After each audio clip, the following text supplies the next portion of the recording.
So with just single-digit PPR performances each of the last 4 games, are we done with Jakobi Meyers in terms of being a useful fantasy football asset for the remainder of 2025? This is the Fantasy Sports Boss. It's Monday. That means it's Crisis Point Monday, and Jakobi Meyers certainly deserves mention here.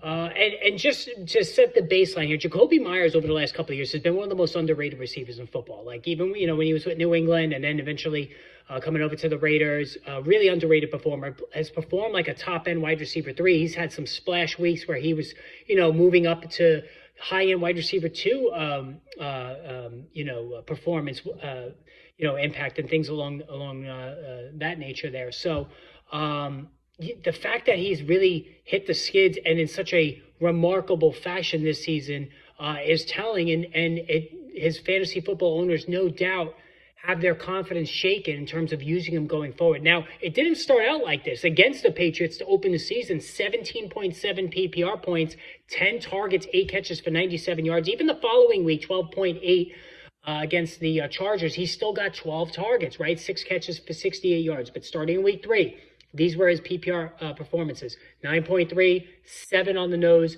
7.2, and then 7.9 for week 6 against the Tennessee Titans, no less. So just really, really awful performances there. And, he had double-digit targets each of the first 2 weeks. Well, the last 4 weeks, 4, 7, 6, and 4. So the targets have dried up. And this is with Brock Bowers also being out of action. You would think Meyers would get even more targets with Bowers not being in there. But a couple of things are happening here. One, Trey Tucker has really started to develop, has become a really useful player in this offense. And 2, Geno Smith is really struggling. He's leading the NFL in interceptions. He threw another one yesterday. He's just been awful. Eventually, Brock Bowers is going to make his return from the knee injury. Trey Tucker's still going to develop. And Geno Smith, if he's still starting, is going to be a turnover machine. So I don't have optimism for Jakobi Meyers. Right now, he's a flex only. You can't sell him. Nobody's going to take him from you. And if you cut him, somebody's going to pick him up. So stick him on your bench or at best use him as a flex. But I'm not optimistic going forward. Let me know what you think about Jakobi Meyers. Post in the comments below. More videos coming your way soon.